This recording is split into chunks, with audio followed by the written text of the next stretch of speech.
नमस्कार दोस्तों, स्वागत है आपका पीसीएस क्रांति के ऑनलाइन प्लेटफॉर्म पर। दोस्तों, पीसीएस क्रांति टीम द्वारा प्रिलिम्स के ब्रह्मास्त्र सीरीज में आज हम देखेंगे प्राचीन भारत इतिहास के गुप्त एवं गुप्तोत्तर काल के महत्वपूर्ण क्वेश्चनों को। ठीक है दोस्तों, जैसा कि आप जानते हैं कि पीसीएस क्रांति टीम प्रिलिम्स के ब्रह्मास्त्र में घटना चक्र पूर्वावलोकन की एक सीरीज चला रही है। आपको घटना चक्र पूर्वावलोकन के महत्व को बताने की आवश्यकता नहीं है, क्योंकि आपने प्रीवियस ईयर के क्वेश्चनों में यह देख ही लिया है कि घटना चक्र के कितने क्वेश्चन लगभग रिपीट होते हैं, पीवाईक्यू के रूप में कितने क्वेश्चन रिपीट होते हैं। तो बहुत ज्यादा दिक्कत की बात तो यहाँ है नहीं कि घटना चक्र आपको रटना ही रटना है। ठीक है, घटना चक्र और कॉन्सेप्ट आपका इतना क्लियर है तो बहुत आराम से आप स्टेट पीएससी और अन्य जीएस के एग्जामों को बड़े आराम से क्लियर कर सकते हैं। ठीक है, यहाँ पर जीएस आता है तो घटना चक्र का यह इतना ही इंट्रोडक्शन बहुत है, क्योंकि घटना चक्र का महत्व ही बहुत है। ठीक है, तो इसी संदर्भ में अभी तक हमने देख लिया है प्राचीन भारत के इतिहास में 4 या 5 टॉपिकों में हमने लगभग पाषाण काल, सिंधु सभ्यता, वैदिक काल, मौर्य काल, 6ठी शताब्दी ईसा पूर्व के जो भी क्वेश्चन थे वो मौर्य काल, मौर्योत्तर काल, यहाँ तक लगभग हमने कंप्लीट कर लिया। अब बचा हमारा गुप्त, गुप्तोत्तर एवं जो स्थापत्य वगैरह, प्राचीन काल साहित्य वगैरह थे, वह सब क्वेश्चन ही बचे हुए, उन सब के टॉपिकों को ही करवाना है।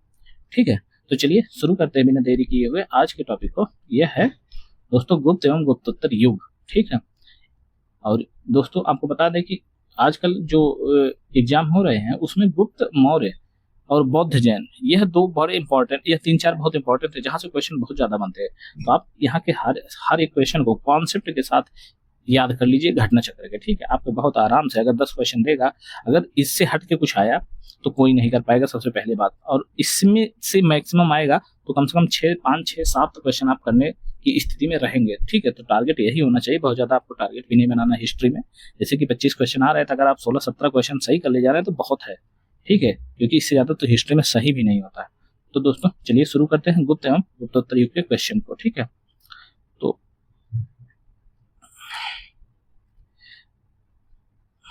पहला क्वेश्चन है दोस्तों, पहला क्वेश्चन है, गुप्त वंश ने डैश डैश अवधि में शासन किया। तो दोस्तों आपको पता ही होगा गुप्त वंश जो था 319 से 500 ईसी एडी के बीच लगभग गुप्त वंश ने शासन किया था। ठीक है, यहाँ पर 275 से 550 तक शासन बताया जाता है, लेकिन यहाँ पे उससे लगभग मैच कर रहा है, उसके आसपास है, तो यही यहाँ पे इसलिए इस आंसर को सही माना गया। ठीक है, इस वंश की स्थापना की बात करी जाए तो 275 ईस्वी में महाराज श्रीगुप्त द्वारा की गई थी, किंतु गुप्त वंश का जो प्रथम शक्तिशाली शासक था वह चंद्रगुप्त फर्स्ट था, जिसने 319 से 335 तक शासन किया था। इसकी महत्ता को सूचित करने के लिए पूर्वजों के विपरीत महाराजा धीराज की उपाधि धारण कर ली थी, क्योंकि इससे पहले कोई महाराजा धीराज की उपाधि धारण नहीं करता था, यही सबसे पहले था जिसने महाराजा धीराज की उपाधि धारण की थी। ठीक, अगला क्वेश्चन है, निम्नलिखित शासकों में से किस एक ने 4 अश्वमेधों का संपादन किया था। तो दोस्तों आपको पता है प्रवर सेन प्रथम जो कि वाकाटक का शासक था। आपको पता होगा वाकाटक गुप्त काल के समकालीन ही है, लगभग उससे पहले ही स्थापित हो चुका था। ठीक है, तो उसका प्रवर सेन प्रथम जो था वह 4 अश्वमेधों का संपादन किया था। ठीक है, और अन्य वैदिक यज्ञ भी किए जाते थे। उस समय यज्ञ का बहुत ज्यादा महत्व था, आज से भी ज्यादा महत्व था। ठीक है, वर्तमान स्थिति थे। और यहाँ पर प्रवर सेन द्वितीय जो था वह, ठीक है, एक बात और है, इसी वंश का एक प्रवर सेन द्वितीय था। यह प्रवर सेन प्रथम था जिसने 4 अश्वमेध यज्ञ करवाए थे। एक था प्रवर सेन द्वितीय जिसकी रुचि साहित्य में थी, इसने सेतुबंध नामक ग्रंथ की रचना की थी। तो आप यह भी याद रख लेंगे कि प्रवर सेन द्वितीय जो था वह सेतुबंध नामक ग्रंथ की रचना की थी। भारत का नेपोलियन किसे कहा जाता था दोस्तों? समुद्रगुप्त को भारत का नेपोलियन कहा जाता है। इसके पीछे की कहानी यह है कि लगभग दक्षिण भारत तक पांड्य, चोल, चेर इन सबको भी हरा चुका था। इसीलिए इसे जो इतिहासकार थे विंसेंट स्मिथ, जिसकी पुस्तक थी the early history of India. दोस्तों आपको पता ही होगा 2024 के प्रीलिम्स में यूपीपीसीएस के यही क्वेश्चन आया था कि the early history of India किसकी पुस्तक है? सुमेल करने को शायद आया था। ठीक है, तो इसी ने विंसेंट स्मिथ ने इसे भारतीय नेपोलियन की संज्ञा दी थी। बहुत इंपॉर्टेंट क्वेश्चन है, आपको याद रखना पड़ेगा। यह अगला क्वेश्चन है, प्राचीन भारत का नेपोलियन। सेम क्वेश्चन, कोई यहाँ पे विश्लेषण करने की आवश्यकता नहीं, सीधा आप टिक मारिए और बात खत्म। ठीक, अगला क्वेश्चन, निम्नलिखित में से किस गुप्त राजा का एक अन्य नाम देवगुप्त था? तो दोस्तों आपको बता दें चंद्रगुप्त द्वितीय जो था उसका नाम देवगुप्त था। क्यों? ठीक है, और इसके अलावा इसने कुछ और उपाधियां ली थी, जैसे कि विक्रमादित्य, ठीक है, और देवगुप्त, यह सब इसका क्या नाम है। और अन्य नाम देवराज, देवश्री, देव से जो भी आए अगर कोई उपाधि से संबंधित, तो मैक्सिमम तो चंद्रगुप्त द्वितीय ही है। ठीक है, याद ध्यान देना। परम भागवत की उपाधि धारण किसने की? प्रथम गुप्त शासक हो जिसने परम भागवत की उपाधि धारण की। तो दोस्तों परम भागवत की उपाधि समुद्रगुप्त ने की थी, ठीक है। आंसर बी आपका यहाँ पे सीधा सही होगा। परम भागवत की उपाधि धारण करने वाला प्रथम गुप्त शासक ऑप्शन बी समुद्रगुप्त है। सीधे का क्वेश्चन, इलाहाबाद स्तंभ अभिलेख निम्नलिखित में से किस एक से संबंधित है? तो दोस्तों एक बात बता दें, इलाहाबाद स्तंभ लेख में लगभग 3 राजाओं के नाम के उल्लेख होते हैं और बाकी 2-3 लोगों के और नाम के उल्लेख होते हैं। एक अशोक का उल्लेख होता है लगभग, एक क्योंकि उसकी रानी करुआकी जो थी उन्होंने ये स्तंभ लेख लिखवाया था, रानी करुआकी। फिर उसके बाद फिर उस पर अशोक का नाम तो आ ही गया, रानी करुआकी क्योंकि अशोक की पत्नी थी, ठीक है। इसके अलावा वहां पर समुद्रगुप्त का भी नाम का उल्लेख होता है, ठीक है। समुद्रगुप्त के बाद फिर वहां पे नाम उल्लेख होता है जहांगीर का भी, मुगल काल तक का, ठीक है। और उसपे बताते हैं कि ह्वेनसांग और चीनी यात्री था जो, उसका भी कुछ उल्लेख है और इसके अलावा बीरबल का भी कुछ उल्लेख है, ठीक है। तो इस तरीके से 3 राजाओं से वो संबंधित है, ठीक है। तो ऑप्शन आपका सी और डी यहाँ पे दोनों देखने को मिल रहा है, चंद्रगुप्त मौर्य भी और अशोक भी, ठीक है। तो इसमें क्या है कि इलाहाबाद प्रयागराज स्तंभ लेख अशोक तथा समुद्रगुप्त के शासन के बारे में सूचना प्रदान करता है। इस स्तंभ पर समुद्रगुप्त के संधि विग्रह हरिसेन ने संस्कृत भाषा में प्रशंसात्मक वर्णन प्रस्तुत किया, ठीक है। इसे प्रयाग प्रशस्ति भी कहा जाता है, ठीक, ध्यान देना, प्रयाग प्रशस्ति इसी को कहा जाता है, इलाहाबाद स्तंभ लेख को। इसमें समुद्रगुप्त की विजयों का उल्लेख है। इसके अतिरिक्त इस स्तंभ अभिलेख पर मुगल बादशाह जहांगीर का भी लेख खुदा है जिसमें बीरबल का भी उल्लेख होता है, ठीक है। तो आपको बता दिया है, क्वेश्चन बहुत इंपॉर्टेंट है, कई बार पूछा जा चुका, तो याद रखना आपको, ठीक है। देख लीजिए वही सेम क्वेश्चन इलाहाबाद का। अशोक स्तंभ निम्नलिखित में से किसके शासन के बारे में सूचना प्रदान करता है? तो दोस्तों आपको पहले पता होगा समुद्रगुप्त के बारे में, इस क्वेश्चन के आंसर के अनुसार समुद्रगुप्त के बारे में सूचना प्रदान करता है। प्रयाग प्रशस्ति किसके सैन्य अभियान के बारे में जानकारी देता है? समुद्रगुप्त। प्रयाग प्रशस्ति में कौशल के शासक का क्या नाम था समुद्रगुप्त के प्रयाग प्रशस्ति में? तो दोस्तों आपको बता दें महेंद्र नाम था उस कौशल शासक का, जो कि प्रयाग प्रशस्ति में समुद्रगुप्त के नाम का उल्लेख हुआ है, ठीक है। प्रयाग प्रशस्ति 19वीं 20वीं पंक्तियों में दक्षिणापथ के 12 राज्यों तथा उनके राजाओं के नाम मिलते हैं, ठीक। प्रयाग प्रशस्ति से ज्ञात होता है कि कौशल यानी कौशल का राजा महेंद्र था। दक्षिणापथ के राज्यों को समुद्रगुप्त ने जीता, किंतु फिर ग्रहण मोक्षानुग्रह नीति के तहत कृपा से उन्हें स्वतंत्र भी कर दिया था। बात समझ में आई आपको, ठीक है। अगला क्वेश्चन है, समुद्रगुप्त के प्रयाग प्रशस्ति वाले स्तंभ पर निम्नलिखित में से किसका लेख मिलता है? तो दोस्तों जहांगीर का लेख, सीधा आंसर आपको पहले ही बता दिया गया था। संधि विग्रह कौन थे प्रयाग प्रशस्ति के? समुद्रगुप्त के संधि विग्रह हरिसेन द्वारा लिखित थी। पृथव्या प्रथम वीर की उपाधि दोस्तों समुद्रगुप्त को दी गई। समुद्रगुप्त को भारत का नेपोलियन बोला गया भाई, इसीलिए तो बोला गया है, ठीक है। तेजराम शर्मा ने अपनी पुस्तक a political history of the imperial Guptas में उल्लेख किया है कि समुद्रगुप्त ने अश्वमेध यज्ञ किया, जिसके बाद उसे पृथव्यामा प्रतिरथ की उपाधि ग्रहण की, जिसकी अर्थ है ऐसा व्यक्ति जिसका पृथ्वी पर कोई प्रतिद्वंदी न हो, पृथ्वी का प्रथम वीर। उत्तर प्रदेश लोक सेवा आयोग ने इसमें क्या किया था, इस प्रश्न को मूल्यांकन से बाहर कर दिया गया था। क्यों? क्योंकि पृथव्य प्रथम वीर जो था वह न होके पृथव्यामा प्रतिरथ बोला गया था, इसीलिए शायद अलग कर दिया था, कोई और बात नहीं है। लेकिन यह भी क्वेश्चन आपका आंसर सही है, समुद्रगुप्त, ठीक। अगला क्वेश्चन है दोस्तों, हरिसेन समुद्रगुप्त के दरबार का प्रसिद्ध कवि था। बिल्कुल बात सही, उसने देवी चंद्रगुप्तम महाकाव्य की रचना की। तो यह बात बिल्कुल भी गलत है, देवी चंद्रगुप्तम तो विशाखदत्त की है भाई, ठीक है। अगला ऑप्शन है वह प्रयाग प्रशस्ति का भी रचयिता था, यह भी बात सही है। तो इस तरीके से पहला और तीसरा सही है, तो आपका ऑप्शन डी बनता है, ठीक है। अगला क्वेश्चन देख लेते हैं दोस्तों, सुमेल करने वाला है। सुमेल फर्स्ट में दिया है दक्षिण भारत के समुद्रगुप्त के समकालीन नरेश और उनके राज्य। इसमें दिया धनंजय, नीलराज, उग्रसेन, विष्णुगुप्त। इसमें दिया अवमुक्त, कांची, कुशलपुर, पलक्का। तो दोस्तों आपको इसे याद रखना पड़ेगा, क्योंकि कई एक आध बार ही ऐसे क्वेश्चन आते हैं, तो ये बनते भी नहीं है। सबसे बड़ी बात तो यही बता दें आपको, कोई नहीं बना पाता इसको, कौन बना पाएगा यार, है। धनंजय बता दें तो कुशलपुर, लेकिन अब क्वेश्चन में आ गया तो याद रखना पड़ेगा भाई, है। नीलराज, अवमुक्त, उग्रसेन, पलक्का और फिर विष्णुगुप्त, कांची, ठीक है। यही एक आता भी था कि विष्णुगुप्त कांची, यहीं से अगर बनता भी तो चांसेस थे। विष्णुगुप्त कांची का संस्थापक भी बोला जाता है, तो अगर इसका बनता तो देख लेते कैसे बनता। विष्णुगुप्त को हम कांची अगर लगाते डी का दो तो डी का दो एक ही में था, सी वाला आंसर बन जाता क्वेश्चन ये, ठीक है। अगला क्वेश्चन है, दिल्ली की कुव्वत उल इस्लाम मस्जिद के प्रांगण में उन्नत प्रसिद्ध लौह स्तंभ किसकी स्मृति में है? तो दोस्तों चंद्र की स्मृति में है, ठीक है। चंद्रगुप्त मौर्य जो बोले जाते थे उनकी दिल्ली में मेहरौली नामक स्थान से मेहरौली लौह स्तंभ प्राप्त हुआ है, जो वर्तमान में कुव्वतुल इस्लाम मस्जिद के प्रांगण में स्थित है, जिसे चंद्र नामक किसी राजा की उपलब्धियों का वर्णन किया गया है, जिसका समीकरण गुप्त वंशी शासक चंद्रगुप्त द्वितीय से किया जाता है। यह एक मान्यता के अनुसार लगभग 410 एडी में चंद्रगुप्त द्वितीय विक्रमादित्य के समय में मेहरौली लौह स्तंभ उदयगिरी पहाड़ियों के पास विष्णुगिरी में स्थित था, ठीक है। पहले तो यह उदयगिरी पहाड़ियों के पास विष्णुगिरी में स्थित था, वहां से फिर इसको लेके आए, ठीक है। चंद्रगुप्त द्वितीय विष्णु का उपासक भी माना जाता था। भगवान विष्णु के सम्मान में उसने इस लौह स्तंभ का निर्माण करा था।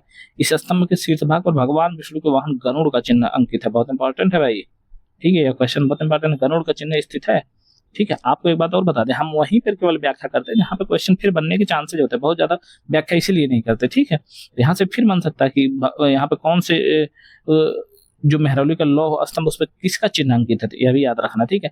किस गुप्त शासक ने अपने बड़े भाई की हत्या कर सत्ता प्राप्त की थी? दोस्तों बता दें चंद्रगुप्त द्वितीय जो था, इसने अपने बड़े भाई रामगुप्त को मारा भी था और उसकी पत्नी भी छीन ली थी भाई, ध्रुवस्वामिनी को भी छीन लिया था, ध्रुवस्वामिनी, ठीक है, ऐसा माना जाता है, पता नहीं सही बात है कि नहीं बात है, ठीक है। कौन सा राजवंश हूणों के आक्रमण से अत्यंत विचलित हुआ भाई? तो हूण गुप्तों को बहुत परेशान किए भाई। स्कंदगुप्त को आप पता ही होगा, भीतरी के अभिलेख में उन्होंने बताया था कि हूणों का नाशक कहा जाता था, मलेच्छों का नाशक, ठीक है, ऐसे ऐसे तब पता नहीं क्या नाम दिए जाते थे, ठीक है। तो हूणों का प्रथम भारतीय आक्रमण गुप्त सम्राट स्कंदगुप्त के शासन काल में हुआ था। स्कंदगुप्त के हाथों बुरी तरह परास्त हुए थे। यह आक्रमण एक धावा मात्र रहा और देश के ऊपर इसका कोई तात्कालिक प्रभाव नहीं पड़ा, किंतु परोक्ष रूप से इसने गुप्त साम्राज्य के पतन की गति को तेज कर दिया। स्कंदगुप्त की मृत्यु के बाद 5वीं शताब्दी ईस्वी के अंत तथा 6ठी शताब्दी के प्रारंभ में उत्तर पश्चिम में कई क्षेत्रों पर हूणों ने कब्जा भी कर लिया भाई, जैसे तोरमाड़, मिहिरपुर, ये बड़े तगड़े तगड़े हूण थे, ठीक है। किसी की राजधानी खुरासान थी, इन लोगों की राजधानी खुरासान थी हूणों की, वो अफगानिस्तान वाले क्षेत्र में, बमियान, खुरासान, ये सब इसके कब्जे में था। बमियान आप जानते होंगे अफगानिस्तान में स्थित है। यहाँ पर बुद्ध की एक बड़ी प्रतिमा भी लगाई गई थी, आपको तो क्वेश्चन भी करवाया था आपको बुद्ध वाले में, ठीक है। अगला क्वेश्चन देख लेते हैं, हूणों ने भारत पर आक्रमण किया था तो किसके समय पे किया था? स्कंदगुप्त के समय पे किया था, सी ऑप्शन सही है। निम्नलिखित में से किस गुप्त शासक ने हूणों पर विजय प्राप्त की? भाई स्कंदगुप्त ने ही पीटा था उनको, ठीक है, सी ऑप्शन इसका भी सही है। गुप्त सम्राट जिसने हूणों को पराजित किया, वही सेम क्वेश्चन, ठीक है, स्कंदगुप्त। इसमें से किस गुप्त शासक ने हूणों को पराजित किया? सेम टू सेम वही 50 बार क्वेश्चन, कितना इंपॉर्टेंट है आप देख ही रहे हो, रिपीट इतना हो रहा है, तो आपसे इसका महत्व तो समझ ही लो, ठीक है। इस अभिलेख से प्राप्त होता है स्कंदगुप्त ने हूणों को पराजित किया, तो भाई भीतरी स्तंभ लेख भाई गाजीपुर, उत्तर प्रदेश के गाजीपुर जिले में स्थित है, ठीक है, सैदपुर तहसील में। तो बहुत इंपॉर्टेंट है, कहाँ है तो इतना ही जान लो बस, और ये जान लो कि यहाँ पे यह कहा गया कि हूणों को पीटा था, ठीक है। अगला क्वेश्चन है, गुप्त साम्राज्य के पतन के विभिन्न कारण से निम्नलिखित में से कौन सा एक कारण सही नहीं है? तो इसमें से एक कारण, भाई अरब आक्रमण कहां से सही हो जाएगा? भाई इनके बाद तो अरब आक्रमण हुआ लगभग 712 में वो किया था मोहम्मद बिन कासिम ने, 712 एडी में किया था, और जबकि ये 550 के आसपास ही समाप्त हो जाते थे, ये कहां से हो गए? तो ऑप्शन डी इसका सही हो जाएगा, ठीक है। शक विजेता किसे कहा जाता था? दोस्तों शक विजेता बोला जाता था वही चंद्रगुप्त द्वितीय को, क्योंकि सकारी भी इसकी एक उपाधि थी, सकारी, समझ रहे हो, सकारी भी खुद को कहलवाता था शकों को पीट के, ठीक है। तो इसने क्या किया था, इसे शक विजेता कहा जाता था। पश्चिम भारत के अंतिम शक राजा रुद्र सिंह तृतीय को चंद्रगुप्त द्वितीय विक्रमादित्य ने परास्त कर पश्चिमी भारत से शक सत्ता का उन्मूलन किया था। शकों को हराने के लिए चंद्रगुप्त विक्रमादित्य की एक उपाधि सकारी भी, देखो यहाँ पे सकारी, यही कह रहा था, इंपॉर्टेंट है, अब याद रखना, ठीक है। अगला क्वेश्चन है, रजत सिक्के जारी करने वाला प्रथम गुप्त शासक? तो भाई रजत सिक्के सबसे पहले यानी चांदी के सिक्के चंद्रगुप्त द्वितीय ने ही जारी किए थे, ठीक है। और इसी का नाम क्या था? तो इसका नाम रूपक या रूपक था, ठीक है भाई, समझ रहे हैं, बहुत इंपॉर्टेंट है क्वेश्चन है, ठीक है। अगला क्वेश्चन है, चंद्रगुप्त द्वितीय के संदर्भ में निम्नलिखित में से कौन सा कथन सही है? पहला दिया, शक विजय के संदर्भ में सबसे पहले सबल प्रमाण इस नरेश की रजत मुद्राएं, बिल्कुल बात सही है, ठीक है। इस मुद्राओं का औसत तौल जो है वह 33 ग्रेन हुआ करती थी, यह भी बात सही। भाई ग्रेन वेरेन भी याद रख लो, कितना तौल है ये भी याद रख लो, कभी पर आयोग का मोड है, स्विंग हो गया तो ऐसे भी क्वेश्चन दे सकता, तो याद रखना तो जरूरी बनता भाई। ऑप्शन ए सही है, इसमें 33 ग्रेन है इनकी मुद्राएं जो थी, यानी कि चंद्रगुप्त द्वितीय जो विक्रमादित्य था उसने जो रजत मुद्रा यानी चांदी के जो सिक्के चलाए थे उनका 33 ग्रेन उनका वो था तौल, ठीक है। तो याद रखना 30 से 33 ग्रेन भी होता था, इतना भी याद रखना। आसपास अगर क्वेश्चन आए तो मार देना, ठीक है, इसके आसपास है।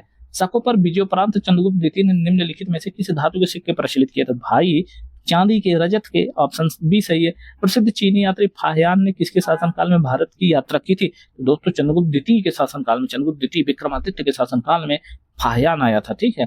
चंद्रगुप्त द्वितीय ने अपनी पुत्री प्रभावती का विवाह किस राजवंश के में करके अपनी स्थिति को सुदृढ़ बनाया था? दोस्तों भाई चंद्रगुप्त द्वितीय ने वाकाटकों से किया था भाई। वाकाटक थे कोई राजकुमार, सॉरी रुद्रसेन द्वितीय से कर दिया था, रुद्रसेन से करा था, ठीक है। प्रभावती का विवाह वाकाटक नरेश रुद्रसेन द्वितीय से किया था और अपनी पुत्री का विवाह वाकाटक शासन से करके, वाकाटक वंश में करके अपनी स्थिति को और बेहतर बना दिया। बहुत चालाक आदमी था भाई, क्योंकि ऐसे इसने इसको तो पता था अगर पता चले वाकाटक हमको अटैक कर दे हमारे ऊपर तो फिर हम समस्या हो जाएगी। इसने क्या किया भाई, इन्हें मेहमान बना लेते हैं, उसने बेटी की शादी कर ली, खुद अपना कहीं कर लिया, फिर अपने बेटे कुमारगुप्त जो था, कुमारगुप्त जिसने नालंदा विश्वविद्यालय जिसने बनवाया था, कुमारगुप्त, उसका विवाह कदम्ब शासन में किसी से कर दिया था, पता नहीं कौन, काकुत्स वर्मन ऐसे कुछ थे, उनकी बेटी के साथ कर दिया था। बहुत चालाक आदमी था भाई। प्रभावती गुप्त शासिका थी, वाकाटक वंश की थी भाई। ये बहुत इंपॉर्टेंट है, पता चले तुम गुप्त इसमें देखे तो फट से गुप्त मार दिए ना भाई, क्योंकि इनका विवाह चंद्रगुप्त द्वितीय विक्रमादित्य ने कर दिया था वाकाटक नरेश रुद्रसेन द्वितीय के साथ भाई, तो इसलिए आपको गलत हो जाएगा क्वेश्चन, ध्यान रखना, ठीक है। रुद्रसेन द्वितीय था की मृत्यु के पश्चात उसके पुत्र के अल्प वयस्क होने के कारण प्रभावती गुप्त ने अपने पिता के सहयोग से राज्य के संचालन को कुशलतापूर्वक किया था। ध्यान देना। निम्नलिखित में से कौन सा सही सुमेलित नहीं? भाई ऐसे क्वेश्चन तो बहुत कम ही चांस हो जाते हैं कि सही हो जाए और ऐसे क्वेश्चन को तो छोड़ देना चाहिए। तो लेकिन अब क्या है, आ गया है PYQ में अगर अब गलत करोगे तो बड़ी समस्या हो जाएगी भाई आपके लिए, तो इसलिए ये क्वेश्चन आप सही मारिए। कुमारगुप्त का मंदसौर बिल्कुल सही है। पतिक जो है वह तक्षशिला अभिलेख है, ये भी बिल्कुल सही है। चंद्रगुप्त द्वितीय उदयगिरी गुफा से संबंधित है, अभिलेख से संबंधित है। और समुद्रगुप्त जो है वह एरड़ अभिलेख से संबंधित है। और दोस्तों जो एरड़ अभिलेख है यही तो भाई प्रथम सती होने का साक्ष्य भी प्रदान करता है, समझ रहे हैं। निम्नलिखित में से कौन सा अभिलेख विश्व के प्रथम विज्ञापन के तौर पे जाना जाता है? तो भाई 10 अभिलेख को जाना जाता है। बहुत टफ क्वेश्चन है। इसे 10 अभिलेख को विश्व के प्रथम विज्ञापन के तौर पर जाना जाता है। इसे मंदसौर प्रशस्ति के नाम से भी जाना जाता है। और भाई ये दो ध्यान दे लेना, कभी भी दोनों सेम आ जाए। और मंदसौर प्रशस्ति आपको बताया किसने लिखा था? तो किसने लिखा था? कुमारगुप्त फर्स्ट ने। तो भाई ये बहुत इंपॉर्टेंट है, ठीक है। ये गुप्त सम्राट कुमारगुप्त प्रथम के शासनकाल का एक प्रसिद्ध अभिलेख है। इसमें पट्टवाय एक श्रेणी होती थी जो रेशम बुनती थी, ठीक है। श्रेणी मतलब व्यापारियों का एक काफिला, ठीक है, श्रेणी का उल्लेख होता है, ठीक। इस तरीके से याद रखना। मंदसौर प्रशस्ति किस शासक की उपलब्धि को विवरण प्रस्तुत करता? तो दोस्तों कुमारगुप्त फर्स्ट, सीधा मारना इसमें। और क्या नाम है अगला? एक और नाम क्या? 10 अभिलेख भी नाम ध्यान देना, नहीं तो गलत होने के चांस बहुत ज्यादा हो जाएगा भाई। रेशम बुनकरों की श्रेणी की जानकारी निम्नलिखित किस शिलालेख में मिलती? भाई आपको बताया 10 अभिलेख शिलालेख, जो कि मंदसौर अभिलेख के नाम से भी जाना जाता भाई। सुमेल कीजिए दोस्तों, सुमेल करना शासक और रानियां, ठीक है। सुमेल करना शासक में दिया चंद्रगुप्त, समुद्रगुप्त, चंद्रगुप्त द्वितीय, और फिर दिया कुमारगुप्त। और उनकी रानियों को दिया दत्ता देवी, कुबेर, नागा, कुमार देवी, अनंत देवी। तो दोस्तों आप अगर इसमें से मिलाएंगे तो कौन सा सही होगा? तो सही होने के लिए भाई आपको यहाँ पढ़ना पड़ेगा, ठीक है। यहाँ पे क्या, चंद्रगुप्त को कुमार देवी थी, समुद्रगुप्त की दत्ता देवी थी, और चंद्रगुप्त द्वितीय की कुबेर नागा थे, कुमारगुप्त प्रथम की अनंत देवी थी, ठीक है। इस तरीके से यह क्वेश्चन आपका सही होगा, ठीक है। विकल्प कौन सा मिल रहा है? ए वाला सही मारिए, ठीक है। निम्नलिखित में से कौन गुप्तकालीन है प्रशासनिक विभाजन का सही अनुक्रम है? तो दोस्तों अभी जो कैंसिल हुआ था UPRO उसी का क्वेश्चन है, सीधा क्वेश्चन। भुक्ति, विषय, बीथी, ग्राम, ठीक है। सबसे पहले भुक्ति, फिर विषय, फिर बीथी, फिर ग्राम, ठीक है। भुक्ति मतलब प्रांत हो गया, विषय मतलब जिला हो गया, बीथी मतलब तहसील हो गया, ग्राम मतलब गांव हो गया भाई, सीधे बात है। अगला क्वेश्चन है, ईस्वी की 3री शताब्दी से जबकि हुण आक्रमण से रोमन साम्राज्य समाप्त हो गया, भारतीय व्यापारी अधिकाधिक निर्भर हो गए। ऑप्शन ए है अफ्रीकी व्यापार पे, ऑप्शन बी है पश्चिमी यूरोपीय व्यापार पे, ऑप्शन सी दिया इसने दक्षिण पूर्व एशियाई व्यापार पे, और ऑप्शन डी दिया मध्य पूर्व व्यापार पे। तो दोस्तों जब हुणों ने रोमन साम्राज्य को समाप्त कर दिया, कुस्तुनतुनिया की कहाँ बात आ गई भाई, 1400 के आसपास की कहानी है वो, ठीक है। तो यहाँ पर यह हुआ कि तो इन लोगों ने क्या किया, अब उधर तो यानी कि पश्चिम साइड देखना बंद कर दिया और दक्षिण पूर्व की तरफ टारगेट किया, जहाँ पर मलय प्रायद्वीप था, सिंगापुर वाला क्षेत्र, मलेशिया वाला क्षेत्र, और फिर इंडोनेशिया वाला क्षेत्र, फिलीपींस वाला क्षेत्र, यहाँ पर उन्होंने व्यापार करना शुरू कर दिया था भाई, ध्यान देना। तो इसमें क्या हुआ, दक्षिण पूर्व एशिया का सही आंसर हो जाएगा। गुप्त काल में उत्तर भारतीय व्यापार निम्नलिखित में से किसी एक पत्तन से संचालित होता था? तो दोस्तों आपको बता दें, उत्तर भारत व्यापार एकमात्र जो उस समय बहुत फेमस वो था, क्या बोलते हैं, बंदरगाह था, वह था ताम्रलिप्ति भाई। ताम्रलिप्ति बंगाल क्षेत्र में था यह, अब इसके अलावा और कुछ इसमें व्याख्या करने लायक है तो उसे देख लिया जाता है। तो गुप्त काल में ताम्रलिप्ति तत्कालीन बंगाल का प्रमुख बंदरगाह था, जहां से उत्तर भारतीय व्यापार दक्षिण पूर्व एशिया, चीन, लंका, जावा, सुमात्रा आदि देशों के साथ होता था। पश्चिमी भारत का प्रमुख बंदरगाह भृगुकच्छ, भड़ौच, भड़ौच मतलब आज का नाम क्या है, भरूच है भाई, ठीक है, भरूच। और भरूच एक्सप्रेस के नाम से कौन जाना जाता था, मुन्ना पटेल, जो कि तेज गेंदबाज था भारत का, ठीक है, 2011 विश्व कप में जिताया था उसने, ठीक है। जहां से उत्तर भारत का पश्चिमी देशों के साथ समुद्री व्यापार होता था। गुप्त काल में उत्तर भारत का सर्वाधिक व्यापार दक्षिण पूर्व एशिया से होता था, ठीक, ध्यान देना, उत्तर भारत का सर्वाधिक व्यापार दक्षिण पूर्व एशिया से होता था। अतः इस काल का प्रमुख बंदरगाह ताम्रलिप्ति था, परंतु अन्य बंदरगाह जैसे भड़ोच, कल्याण, कल्याण मतलब मुंबई वाला शहर कल्याण, वही वाला, ठीक है, कॉम्बे, कॉम्बे, कॉम्बे, ये कौन सा था, कैम्ब्रे, कॉम्बे, ऐसे कुछ नाम था इसका, यह सब शायद सूरत वाला था, ठीक है। उत्तर भारतीय व्यापार होता था। सर्वाधिक उपयुक्त तो इसमें ताम्रलिप्ति बताया गया। अरे भाई वही होगा, क्या बात है, और क्या।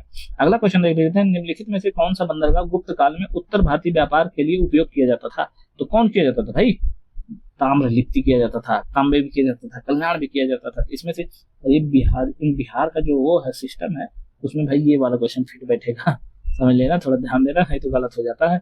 भारत ने दक्षिण पूर्वी एशिया के साथ अपने आरंभिक सांस्कृतिक संपर्क तथा व्यापारिक संबंध बंगाल की खाड़ी के पार बनाए रखे थे, ठीक है। निम्नलिखित में से कौन से बंगाल की खाड़ी के इसे उत्कृष्ट आरंभिक समुद्री इतिहास की सबसे विश्वसनीय व्याख्या हो सकती है। तो भाई भारत ने दक्षिण पूर्व एशिया के साथ अपने आरंभिक सांस्कृतिक संपर्क तथा व्यापारिक संबंध बंगाल की खाड़ी के पार बनाए रखे थे। इसमें से बंगाल की खाड़ी के उत्कृष्ट आरंभिक समुद्री इतिहास का सबसे विश्वसनीय व्याख्या क्या होती है, यानी क्यों बनाए रखे थे, मोटा मोटी यही पूछ रहा था भाई।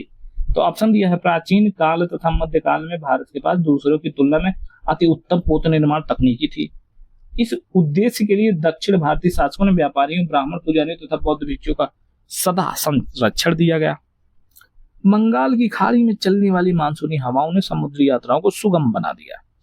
ऑप्शन डी दिया है, इस संबंध में ए तथा बी दोनों विश्वसनीय व्याख्या है। तो दोस्तों सबसे बड़ी बात है भाई, उस समय पोतों को ले जाना यानी कि नौकाओं को ले जाना आसान काम नहीं था, ठीक है, चप्पू चला चला के हाथ तो दुखते ही थे, ठीक है। तो इन्होंने खोज एक थोड़ा सा कर लिया था कि जो मानसून होता था, मानसून के टाइम पर जब हवाएं जो थे, भूमंडलीय हवाएं, वो जब चलती थी दक्षिण पश्चिम की तरफ, सॉरी दक्षिण पूर्व की तरफ, तो ये लोग भी उसी के साथ साथ अपना नौका लेकर निकलते थे और पहुंच जाते थे आसानी से। तो सबसे मेन बात तो यही है कि बंगाल की खाड़ी में चलने वाले मानसूनी हवा ने समुद्री यात्रा को सुगम बना दिया, इसलिए व्यापार करना आसान हो गया भाई। यानी परिवहन आसान तो मतलब व्यापार आसान, ठीक है, क्योंकि उस समय तो भाई स्थल से तो जा ही नहीं सकते थे। क्यों नहीं जा सकते थे, एक तो हिमालय था, वो चलो एक बड़ा रीजन तो भी था, लेकिन इसके अलावा लूट मार का खतरा बहुत ज्यादा होता था भाई, लूट लाट लेते थे वहां पे, ऐसा पहले थोड़े था आज की तरह कोई नियम विधि, ठीक है। तो यह बात सही है, सी वाला, ठीक। अगला क्वेश्चन है, प्राचीन भारत में देश की अर्थव्यवस्था में अत्यंत महत्वपूर्ण भूमिका निभाने वाली श्रेणी, श्रेणी का मतलब व्यापारियों का समूह, सीधा सा बात, श्रेणी के संगठन के संदर्भ में निम्नलिखित में कौन सा कथन सही भाई। तो इसमें बताओ, पहला कथन दिया है, प्रत्येक श्रेणी राज्य के एक केंद्रीय प्राधिकरण के साथ पंजीकृत होती थी और प्रशासनिक स्तर पर राजा उनका प्रमुख होता था, ठीक। श्रेणी ही वेतन, काम करने के नियमों, मानकों, कीमतों को सुनिश्चित करती थी, दूसरा कथन दे दिया ये। तीसरा कथन दिया, श्रेणी का अपने सदस्यों पर न्यायिक अधिकार होता था। तो दोस्तों उसका राजा तो प्रमुख नहीं होता था, उसके प्रमुख को जो कहते थे, क्या कहते थे, सार्थवार, यह सब चीजें कही जाती थी ना, श्रेणी के कुलिक, इस तरीके से कहा जाता था ना। तो यह वाला ऑप्शन गलत हो गया। अगर एक को हम हटाएं तो कितना हट रहा है, ए हट रहा, ए हट रहा, ए और डी तो नहीं हो सकता। श्रेणी ही वेतन, काम सुनिश्चित करना, नियम और मानकों को सुनिश्चित करती है, एकदम बिल्कुल सही बात है। और न्याय की जो अधिकार था वो यही करती थी, दोनों बातें सही है। तो 2 3 कौन जा रहा है, सी ऑप्शन सही हो जा रहा है, ठीक है। अब यहाँ पे क्या है, प्राचीन भारत की अर्थव्यवस्था में श्रेणियों का विशेष महत्व था। यह संगठन व्यापारियों के द्वारा उनके व्यापार को समुचित संचालन के लिए स्थापित किए जाते थे। श्रेणियों का अपने सदस्यों पर न्यायिक अधिकार होता था तथा श्रेणियों के द्वारा सदस्यों के वेतन, काम करने के नियमों, मानकों एवं कीमतों का निर्धारण किया जाता था। प्रत्येक श्रेणी का अपना एक प्रमुख होता था भाई, यही मैं बात कह रहा था, राजा प्रमुख नहीं होता था। राजा का श्रेणियों के संचालन में कोई हस्तक्षेप नहीं होता था। श्रेणी अपने नियम स्वयं बनाती थी और स्थानीय प्रशासन में भी श्रेणियों का काफी महत्व प्राप्त होता था। दोस्तों ऑप्शन सी इसमें सही होगा। क्यों सही होगा उसकी व्याख्या भी बता दिया गया। अगला क्वेश्चन है, गुप्त काल में गुजरात, बंगाल, दक्कन एवं तमिल राष्ट्र में स्थित केंद्र किससे संबंधित? तो भाई सबसे संबंधित वस्त्र उत्पादन के लिए थे, ठीक है। सबसे पहले तो यही बताते हो, सबसे पहले वस्त्र उत्पादन ही सबसे महत्वपूर्ण बात थी। क्यों? क्योंकि वहां पे बंगाल में क्या था कि बंगाल और दक्कन में क्या था, कपास उत्तम कोटि की होती थी, जूट और कपास उत्तम कोटि के होते थे, और गुजरात और तमिल ये क्षेत्र से तटीय क्षेत्र थे, और तटीय क्षेत्र होने के कारण यहाँ पर जो मौसम होता था वह बहुत बेहतरीन होता था, यानी कि बुनने के लिए, ठीक है, वहां धागे टूटते नहीं थे, ठीक है, इसीलिए वस्त्र का उत्पादन बहुत होता था। अगला क्वेश्चन है, प्राचीन काल में वर्ण को, किस वर्ण को सार्थवा भी कहा जाता था? तो दोस्तों भाई व्यापार कौन करता है? व्यापार कौन करता है? वैश्य लोग करते थे ना भाई, तो वैश्य से ऑप्शन सही सी हो जाएगा यार, देखना ही नहीं है, ठीक है। अगला क्वेश्चन है, निम्नलिखित में से कौन गुप्त काल में अपनी आयुर्विज्ञान विषय रचना के लिए जाना जाता? तो भाई आयुर्विज्ञान कौन जानता था? तो आयुर्विज्ञान को तो भाई पतंजलि ने शुरू किया था, पतंजलि योग के टाइम से शुरू हुआ था, ठीक है, पतंजलि के टाइम से। तो इसमें देखा जाए सुश्रुत तो जो थे वह शल्य चिकित्सा, यानी शल्य चिकित्सा का मतलब वो ऑपरेशन करना भाई, इस टाइप के थे। और शूद्रक तो ये तो लेखक था, लेखक वगैरह था। सौनक जो थे वह सौनक भाई जो थे, सौनक के बारे में तो भाई यहाँ कुछ नहीं दिया। सौमिल्य जो थे वह गुप्तकालीन नाटककार थे, सौनक के बारे में पता नहीं। तो इसमें से कोई ऐसा आंसर दिख नहीं रहा जो कि गुप्त काल में आयुर्विज्ञान विषय का रचना के लिए जाना जाता है या आयुर्विज्ञान की रचना करे, ठीक है। इसमें से कौन गुप्त काल में औषधि के क्षेत्र में अपने कार्य के लिए जाने जाते हैं? तो दोस्तों इसमें से वही कोई नहीं जाना जाता, सेम टू सेम क्वेश्चन में दे दिया भाई, ठीक है। अगला क्वेश्चन देख लेते हैं, निम्नलिखित में से किसका प्राचीन भारत के आयुर्वेद शास्त्र से संबंध नहीं है?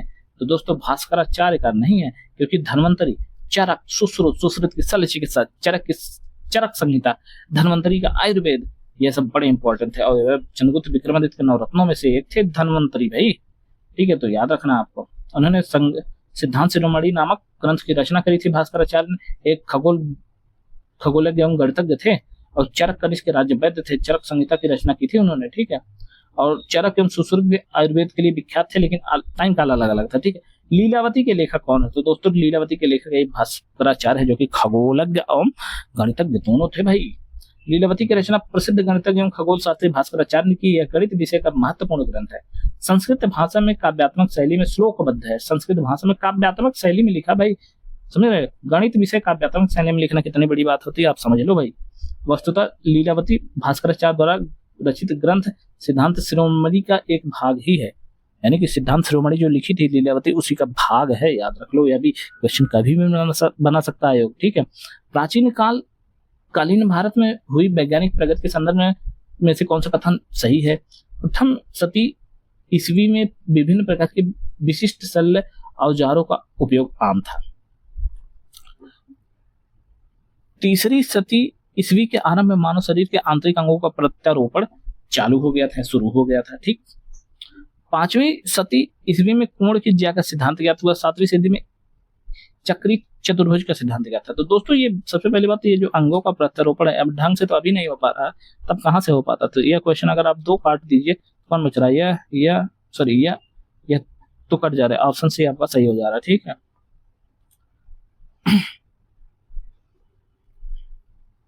ये सब पुस्तकों का नाम भी आप याद रखिए। कौन से? गुप्त काल में गणित के क्षेत्र में उल्लेखनीय वृद्धि हुई थी। पांचवी शती ईसा तक भारत में त्रिकोणमिति में ज्या, कोज्या और उत्क्रम ज्या के सिद्धांत ज्ञात हो चुके थे। सूर्य सिद्धांत आर्यभट्टीयम, ये पुस्तकें बहुत इंपॉर्टेंट है। इनका उल्लेख 7वीं शती में ब्रह्मगुप्त द्वारा चक्री चतुर्भुज सिद्धांत का वर्णन मिलता है इसी में, ठीक है। अगला क्वेश्चन देख लेते हैं, भारतीय यात्रा में फायान ने एक अस्पताल का उल्लेख किया, यह स्थित था। तो दोस्तों यह पाटलिपुत्र में स्थित था, क्योंकि पाटलिपुत्र तो उस समय गुप्तों की राजधानी भी थी और फेमस क्षेत्र भी था, तो यही हो सकता था अस्पताल वगैरह की व्यवस्था, तो वही ऑप्शन है, ठीक है। तो चीनी यात्री फायान गुप्त काल में भारत आया था, उसने उल्लेख किया कि पाटलिपुत्र नगर के धनिकों ने एक बड़े अस्पताल की स्थापना की थी, जहां निर्धनों को निःशुल्क दवाएं और भोजन उपलब्ध कराया जाता था। यह देश भर से रोगी इलाज करने के लिए यहाँ आते थे, ठीक है। चंद्रगुप्त के नवरत्नों में से निम्न में से कौन फलित ज्योतिष से संबंधित है? तो दोस्तों ज्योतिष के रूप में कौन था वहां पे, ठीक है। और फलित पता नहीं क्या शब्द है ये, फलित, ठीक है, जो भी होगा ऑप्शन सी का सही होगा, छपड़क। ध्यान देना, उसमें जो नवरत्न थे रुचि भी थे, उसके नवरत्न शंकु भी थे, और अमर सिंह भी थे, कालिदास भी थे, ठीक है। इस तरीके से ये सब लोग थे, तो धन्वंतरी भी थे, ठीक है। तो उसमें से एक छपड़क भी था जो कि ज्योतिष था, ठीक। कालिदास किसके शासनकाल में थे? दोस्तों भाई चंद्रगुप्त द्वितीय के शासनकाल में थे कालिदास, ठीक है। और नवरत्न थे विक्रमादित्य के।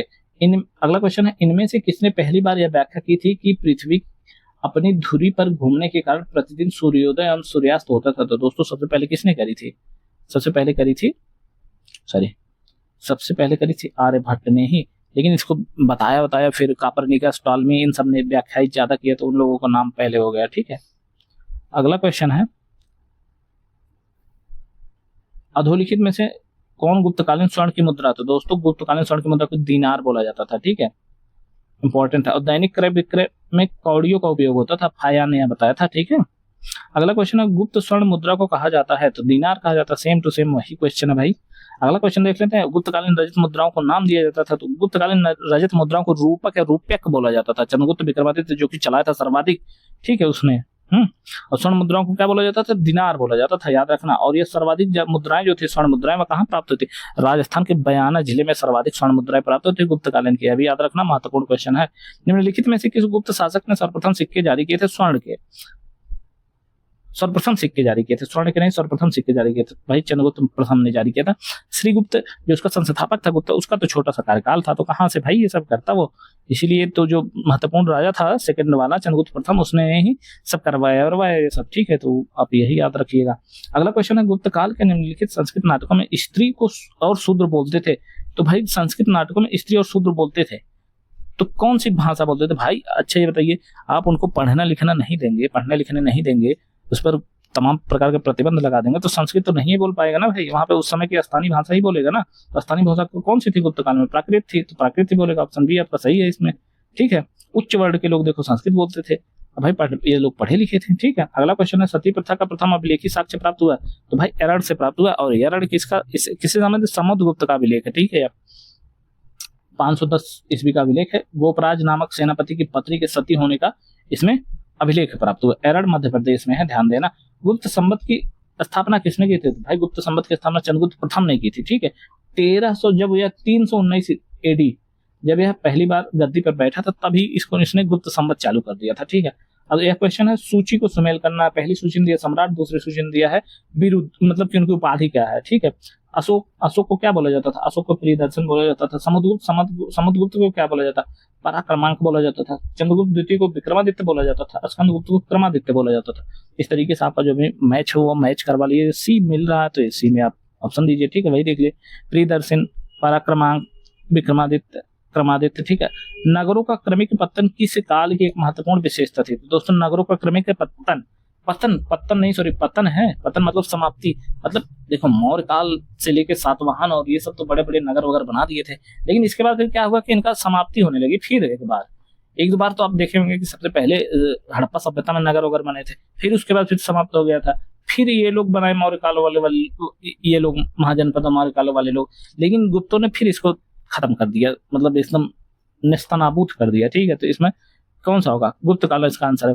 गुप्त काल में नगर क्रमिक पतन की ओर अग्रसर हुए। संपूर्ण गंगा घाटी जो शहर पहले अत्यंत समृद्ध अवस्था में थे, उनमें से अधिकांश को गुप्त काल में या तो त्याग दिया गया या वहां के आवासन से पर्याप्त विघटन हुआ। पाटलिपुत्र जैसा प्रमुख नगर हुएनसांग के आगमन तक अपनी प्रतिष्ठा खो चुका था। मथुरा जैसा प्रमुख नगर एवं कुम्भरहार, सोनपुर, सोहगौरा उत्तर प्रदेश में गंगा घाटी के अनेक महत्वपूर्ण केंद्र इस काल में ह्रास के ही प्रमाण प्रस्तुत करते भाई। अगला क्वेश्चन है, किस शासक वंश ने मंदिरों एवं ब्राह्मणों को सबसे अधिक ग्राम अनुदान दिया था? तो भाई गुप्त बड़े दानी भी थे। ध्यान देना, इन्होंने ही सबसे ज्यादा ग्राम दिया था। भले इनकी संपत्ति खत्म हो जाए लेकिन दान देना है। ठीक है, गुप्त वंश के शासकों ने मंदिरों एवं ब्राह्मणों को सबसे अधिक अनुदान किए थे। गुप्त अभिलेखों में जिन भूमिदानों का उल्लेख किया गया है उससे स्पष्ट होता है कि भूमिदान के साथ गांव की भूमि से उत्पन्न होने आय भी गृहीता को सौंप दी जाती थी। ठीक है, प्राचीन भारत में किस वंश को स्वर्ण युग कहा जाता था? किस वंश के शासनकाल में? भाई गुप्त यह था कि अपने को लेके भी गए, लेकिन हाँ एकदम पीक पे आके समाप्ति हुई इनकी, तो गुप्त को ही आके स्वर्ण काल भी कहा जाता था। ठीक है, गुप्त काल के इतिहासकारों ने भारत को स्वर्ण युग कहा। इस काल को क्लासिक एज, भारत का पेरिक्लीन युग भी कहा जाता है। अपनी जिन विशेषताओं के कारण गुप्त काल का स्वर्ण काल कहा जाता था वे इस प्रकार है: महान सम्राटों का काल, श्रेष्ठ शासन, आर्थिक समृद्धि, धार्मिक सहिष्णुता का काल, भारतीय संस्कृति के प्रचार का काल, साहित्य, विज्ञान एवं कला के उत्कर्ष का काल। यह सब काम है, यह सब बिंदु हैं जो यह दर्शाते हैं कि गुप्त काल भाई भारत का स्वर्ण युग कहा जाता है। क्यों कहा जाता है? ठीक है, निम्न में से किस काल में स्त्रियों की पुरुषों से बराबरी थी? तो दोस्तों इसमें से कभी नहीं थी बराबरी, बराबरी तो शायद वैदिक काल में ही थी, उसके बाद किसी काल में बराबरी नहीं थी। ठीक है, तो ऑप्शन बी इसमें से सही हो जाएगा। यही बताया ऋग वैदिक काल को छोड़कर प्राचीन भारतीय इतिहास में स्त्रियों की स्थिति कभी भी अच्छी नहीं रही थी। अगला क्वेश्चन है, गुप्त युग में भूमि राजस्व की दर क्या थी? भाई हर बार वही छठा भाग था भाई, हमेशा छठा भाग, 1.1/6वां भाग यही था हमेशा। ठीक है, धर्मशास्त्रों में भू राजस्व की दर क्या थी? तो वही 1/6वां। ठीक है, हिंदू विधि द्वारा मान्य कर कितना था? उपज का 6वां भाग। ठीक, किस प्रकार की भूमि को अप्रहत कहा जाता था? अप्रहत, भाई अपराध उसे कहा जाता था जो बिना जोती हुई जंगली भूमि हो। ठीक है, वह भूमि जिसे जोता न गया हो अपराध भूमि कहा जाता था। ठीक है, गुप्तकालीन भूमि व्यवस्था एक पद है यह। ठीक है, भारत के इतिहास के संदर्भ में कुलियावाप द्रोणावाप शब्द क्या है? दोस्तों यह भूमाप की इकाइयां हैं, कुलियावाप द्रोणावाप। ठीक है, गुप्त साम्राज्य द्वारा निम्न में से किन्हें कर रहित भूमि प्रदान की जाती थी? तो दोस्तों ब्राह्मणों को कर रहित भूमि प्रदान की जाती थी। गुप्त काल में मंत्रियों एवं ब्राह्मणों को जो भूमि दान में दी जाती थी उसे अग्रहार कहा जाता था। इंपॉर्टेंट, अग्रहार किसे कहा जाता था? तो यह क्वेश्चन सीधा बन जाएगा, अग्रहार शब्द क्या है? अग्रहार टर्म। ठीक है, तो याद रखना इसे। ठीक है, ऐसी भूमि सभी प्रकार के करों से मुक्त होती थी तथा इनके ऊपर धारकों का पूर्ण स्वामित्व होता था। इस प्रकार के भूमिदान का एकमात्र उद्देश्य धार्मिक एवं शैक्षणिक था। अगला क्वेश्चन है, प्राचीन भारत में सिंचाई को कहते थे? भाई प्राचीन भारत में सिंचाई को क्या कहा जाता? उदक भोग कहा जाता था। उदक भोग, लेकिन उदक भोग इसमें से क्या? विदक भागम उदरंग हिरण ऊपर निकल, कोई नहीं है तो सीधे कट करो भाई। अगला क्वेश्चन देख लेते हैं। तीसरी शताब्दी में वारंगल प्रसिद्ध था। वारंगल आप जानते हैं आंध्र प्रदेश और तेलंगाना का एक क्षेत्र है और यह प्रसिद्ध था लोहे के यंत्रों उपकरणों हेतु बहुत प्रसिद्ध था वारंगल। क्यों? क्योंकि उसी टाइम तो आप देखेंगे धारवाड़ जो श्रेणी है वो तो कर्नाटका और तेलंगाना वाले रीजन में ही है, लौह इसके लिए फेमस है, तो इसीलिए तो वहां पे सबसे बढ़िया लौह के यंत्रों और उपकरणों के लिए प्रसिद्ध है। ठीक है, अगला क्वेश्चन, प्राचीन भारतीय गुप्त राजवंश के समय के संदर्भ में नगर, घंटासाला, कदूरा और चौल इसके लिए विख्यात थे? तो दोस्तों भाई ये विदेशी व्यापार के लिए बंदरगाह थे, इन्हें नगर घंटासाला कहा जाता था, घंटासाला, कदूरा, चौल कहा जाता था। ठीक है, इन्हें कहा जाता है घंटासाला, कदूरा, चौल गुप्त काल में बड़े बंदरगाह शहर थे जहां से विदेशी व्यापार किया जाता था। घंटासाला एवं कदूरा जहां पूर्वी तटीय बंदरगाह शहर थे, वही चौल पश्चिमी तटीय बंदरगाह का प्रतिनिधित्व करते थे। भाई घंटासाला और कदूरा का था पूर्वी वाले क्षेत्र थे और चौल पश्चिमी वाले थे, याद रखना। ठीक है, तोरमाड़ किस जाति दल का था? भाई हूड़ था तोरमाड़, समझ रहे? हूड़, और इसको सबसे पहले किसने पीटा था? तो स्कंदगुप्त ने पीटा था। हूड़ों का नाशक निम्नलिखित में से किसने हूड़ शासक मिहिरकुल को पराजित किया था? तो भाई किसने किया था? यशोधर्मन ने किया था। चीनी यात्री हुएनसांग तथा मंदसौर लेखक के साक्ष्य से यह ज्ञात होता है कि सर्वप्रथम गुप्त नरेश नरसिंह गुप्त बालादित्य तत्पश्चात मालव नरेश यशोधर्मन द्वारा मिहिरकुल को पूरी तरीके से पराजित किया गया। ठीक है, अगली क्वेश्चन देख लेते हैं। चीनी तीर्थयात्री जिसने 6ठी शताब्दी में भारत दर्शन किया, तो 6ठी शताब्दी में कौन आया था भाई? तो सुनयुंग नामक एक व्यक्ति था। ये फायान तो आप जान ही रहे हैं, ये तो आया था 4ठी शताब्दी में, क्योंकि ये चंद्रगुप्त विक्रमादित्य के समय में आया था। ठीक है, और चंद्रगुप्त विक्रमादित्य तो लगभग आसपास थे वही 335 के बाद ही तो शायद शासक बना था। ठीक है, और जो इत्सिंग था ये लगभग हुएनसांग के बाद आया था, 7वीं में आया था, तो ये भी गलत है। और युआन चांग इसके बारे में तो पता ही नहीं है। ठीक है, तो सुनयुंग ये थे, सुनयुंग जो कि 518 ईस्वी में भारत आया था। ठीक है, 3 वर्ष की यात्रा में बौद्ध धर्म की प्रतियां करते, यही करने ही आते थे, शिक्षा लेना, बौद्ध धर्म के बारे में जानना, कुछ लेके चले जाना बस। अगला क्वेश्चन है, चीनी यात्री सुनयुंग भारत की यात्रा की थी। भाई ऐसे क्वेश्चन झारखंड और बिहार वाले ही पूछ सकते भाई हैं। और ये क्वेश्चन है ऊपर में से कोई नहीं, 518 एडी में आया था, 518 एडी में कोई दिखाई नहीं रहा। ठीक है, अगला क्वेश्चन है, बहुत टफ क्वेश्चन है, कोई नहीं कर पाया होगा। चीनी स्रोत के अनुसार श्रीलंका के शासक मेघवर्मन ने गया में बौद्ध मंदिर बनाने की अनुमति के लिए निम्नलिखित में से कुछ गुप्त राजा के पास एक मिशनरी भेजा था? तो भाई बौद्ध मंदिर बनाने के लिए गया में समुद्रगुप्त के पास एक मिशनरी भेजा था। ठीक है, और उसने बोधि वृक्ष के उत्तर में श्रीलंका के बौद्ध भिक्षुओं के लिए भव्य विहार भी बनवा दिया था। ठीक है, तो अब बहुत महत्वपूर्ण है क्वेश्चन, याद रखना है। निम्नलिखित कथनों को ध्यानपूर्वक पढ़िए। पहला कथन है, गुप्त सम्राट स्वयं के लिए दैवी अधिकारों को दावा करते थे। दूसरा है, उनका प्रशासन नितांत केंद्रीकृत था। तीसरा है, उन्होंने भूमिदान की परंपरा को विस्तारित किया। ठीक है, हाँ भूमिदान की परंपरा को तो उसने विस्तारित तो किया, लेकिन उनका जो प्रशासन था वह केंद्रीकृत नहीं था, वह विकेंद्रीकृत था। ठीक है, क्योंकि युवराजों को भी प्रांतों का प्रमुख बनाया जाता था। तो आप अगर 2 कट कर देंगे तो 2 हर जगह दिख रहा है, तो आपका सी आंसर सही हो जाएगा। ठीक है, अगला क्वेश्चन है, गुप्त काल के दौरान भारत में बलात् श्रम मतलब ये होता है जबरदस्ती काम करवाना, या फिर पैसा कम देना, या फिर पैसे देना ही नहीं, इस तरीके से बेगारी करवाना, ठीक है। इस संदर्भ में निम्नलिखित में से कौन सा कथन सही है? इसे राज्य के लिए आय का एक स्रोत जनता द्वारा दिए जाने वाले एक प्रकार का कर माना जाता था। गुप्त साम्राज्य के मध्य प्रदेश तथा काठियावाड़ क्षेत्रों कोटा अविद्यमान था। बलात् श्रमिक साप्ताहिक मजदूरी का हकदार होता था। मजदूर के श्रेष्ठ पुत्र को बलात् श्रमिक के रूप में भेजा जाता था। यह भी गलत, यह भी गलत, यह भी गलत। यह राज्य के लिए आय का एक स्रोत था, जनता द्वारा दिए जाने वाला एक प्रकार का कर माना जाता था, यानी जबरदस्ती मतलब किया है कि आप श्रम दान करो, ठीक है, फ्री में हो भी, वही था बलात् श्रम, ठीक है।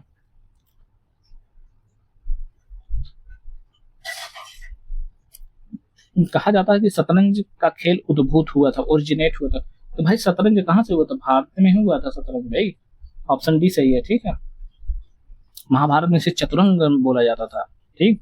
शूद्रक द्वारा लिखी हुई प्राचीन भारतीय पुस्तक मृच्छकटिकम का विषय था। पहला ऑप्शन, एक धनी व्यापारी और एक गणिका की पुत्री का प्रेम गाथा, समझ रहे हो, और यही सही भी है। एक धनी व्यापारी और एक गणिका की पुत्री का मतलब, गणिका मतलब वेश्या यार, वेश्या की पुत्री की प्रेम गाथा से रिलेटेड है। अगला क्वेश्चन देख लेते हैं, प्राचीन सांख्य दर्शन में किसका महत्वपूर्ण योगदान है? तो सांख्य दर्शन कपिल उसके संस्थापक थे, ठीक है। सांख्य दर्शन क्या है कि यह एक प्रमुख भारतीय दार्शनिक पद्धतियों में से एक है। महर्षि कपिल को सांख्य दर्शन का प्रतिष्ठापक आचार्य माना जाता है। कहा जाता है कि उन्होंने सांख्य सूत्र नामक ग्रंथ की रचना भी करी, ठीक है। कपिल मुनि द्वारा प्रतिपादित दार्शनिक प्रणाली थी सांख्य थी, ऑप्शन बी सही है। सांख्य दर्शन प्रतिपादित किया कपिल द्वारा। भारत में दार्शनिक विचार के इतिहास के संदर्भ में सांख्य संप्रदाय निम्नलिखित में से कथनों पर विचार कीजिए। सांख्य संप्रदाय से संबंधित निम्नलिखित कथनों पर हमें विचार करना। पहला कथन दिया है, सांख्य पुनर्जन्म या आत्मा के आवागमन के सिद्धांत को स्वीकार नहीं करता है। और दूसरा कथन दिया है इसमें कि सांख्य की मान्यता है कि वह आत्मा की आत्मज्ञान ही मोक्ष और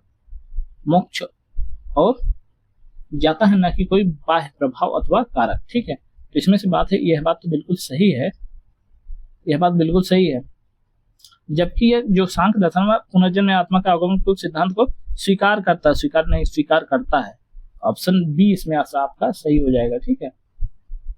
इसमें क्या कहा गया है, व्याख्या देख लेते हैं। सांख्य पुनर्जन्म अथवा आत्मा के आवागमन के सिद्धांत को स्वीकार करता है। सांख्य दर्शन में अज्ञानता को दुखों का कारण बताया गया है, आत्मज्ञान को उससे मुक्ति का एकमात्र उपाय बताया गया, ठीक है। अगला क्वेश्चन है, निम्नलिखित कथनों को पढ़िए और तथा सही विकल्प को चुनिए। पहला कथन है, कपिल सांख्य पद्धति के सबसे पुराने प्रणेता थे। कपिल यह बताते थे किसी व्यक्ति के जीवन प्रकृति की शक्तियों द्वारा ही गढ़ा जाता था, किसी दैवी सत्ता द्वारा नहीं। तो इस तरीके से सांख्य के सबसे बड़े पुराने प्रणेता थे, यह तो बात सही है, ठीक है। लेकिन कपिल यह बताते थे किसी व्यक्ति का जीवन प्रकृति की शक्तियों द्वारा गढ़ा जाता है, किसी दैवी सत्ता द्वारा, यह भी बात सही। तो दोनों कथन आपके सही हो रहे हैं, ठीक है। योग दर्शन के प्रतिपादक पतंजलि है भाई। योग दर्शन आपको कितनी बार पता ही होगा, बहुत महत्वपूर्ण है। योग के आविष्कारक पतंजलि। निम्नलिखित में से कौन एक अष्टांग योग का अंश नहीं है? तो दोस्तों अनुस्मृति नहीं है अष्टांग योग। अष्टांग योग में देख लो, यम नियम आसन प्राणायाम प्रत्याहार धारणा ध्यान समाधि का वर्णन होता है, ठीक है, यही अष्टांग योग है।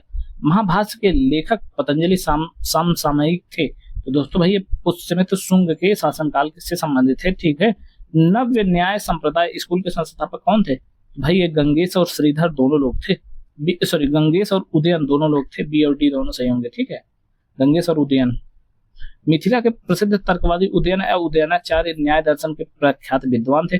उनकी अपनी रचना कुसुमांजलि को नव्य न्याय दर्शन का मूल स्रोत भी माना जाता है। कई विचारक उदयन को नव्य न्याय दर्शन का वास्तविक संस्थापक मानते हैं, जबकि कुछ विचारक गंगेश जिन्होंने नव्य न्याय दर्शन को संग्रहित किया था को इसका संस्थापक मानते हैं, ठीक है।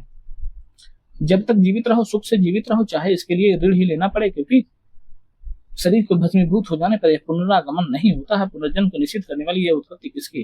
भाई जब तक जियो घी पियो, यही वाला नियम आजीविकों का है, ठीक है, नियतिवादियों का था, जिसका संस्थापक कौन थे? आजीविकों के मक्खल गोसाल थे, ठीक है। यही भारतीय दर्शन में चार्वाक दर्शन जड़वादी या भौतिकवादी विचारधारा का पोषक इस दर्शन का आदर्श है। जब तक जीवित रहे सुख से जीवित रहे, उधार लेकर घी पिए, क्योंकि देह के भस्म हो जाने के बाद पुनर्जन्म नहीं होता। यावत जीवेत सुखम जीवेत ऋणम कृत्वा घृत पीवेत, ठीक है, बस में भूत से देह से पुनरागमन होता, समझ रहे, इसी नियम पे चलना लोगों को भी। अगला क्वेश्चन है, केवल प्रत्यक्ष प्रमाण को कौन स्वीकार करता है? तो भाई प्रत्यक्ष प्रमाण को कौन स्वीकार करता है? चार्वाक स्वीकार करता है, क्योंकि यह नियतिवादी है, जो होगा वही मानेगा, ठीक है। अधोलिखित में से कौन एक चार्वाक के अनुसार सर्वोच्च मूल्य है? तो भाई सर्वोच्च मूल्य कौन सा? काम, समझ रहे हो? इंद्रियों का सुख सबसे बड़ा मूल्य मानता था चार्वाक। चार्वाक दर्शन प्रणाली, लोकायत प्रणाली भी इसे कहते हैं, सीधी बात है, लोकायत इसका एक नाम है, ठीक है। न्याय दर्शन को प्रचारित किया, तो न्याय दर्शन को गौतम ने प्रचारित किया था, अच्छपाद भी कहा जाता था इन्हें, ठीक है। न्याय का शाब्दिक अर्थ तर्क या निर्णय। न्याय दर्शन में 16 पदार्थों या तत्वों का अस्तित्व स्वीकार किया गया है। न्याय दर्शन का मूल ग्रंथ है गौतम कृत न्याय सूत्र है। न्याय दर्शन के संस्थापक गौतम, न्याय दर्शन के प्रवर्तक गौतम, ठीक है। न्याय दर्शन के प्रवर्तक गौतम, इसमें तो कोई व्याख्या ही नहीं करनी है। मीमांसा के प्रणेता भाई जैमिनी थे, ठीक है। सूचियों को सुमेल करना, एक में दर्शन दिया, एक में मोक्ष प्राप्त करने के तरीके बताया है। पहले जो दर्शन वाले हैं, न्याय दर्शन, मीमांसा दर्शन, सांख्य दर्शन, वेदांत दर्शन। मोक्ष प्राप्त करने के तरीकों में वास्तविक ज्ञान का अधिग्रहण, आत्मज्ञान, वैदिक अनुसंधान, तार्किक चिंतन, ठीक है। इसमें क्या है कि न्याय दर्शन है तो तार्किक चिंतन पर जोर देता है, मीमांसा दर्शन वैदिक अनुष्ठान पर जोर देता है, सांख्य दर्शन वास्तविक ज्ञान का अधिग्रहण करता है, वेदांत दर्शन आत्मज्ञान का अधिग्रहण करता है, ठीक है। तो इस तरीके से जो भी आंसर होगा आप सही मान लीजिए, ठीक है।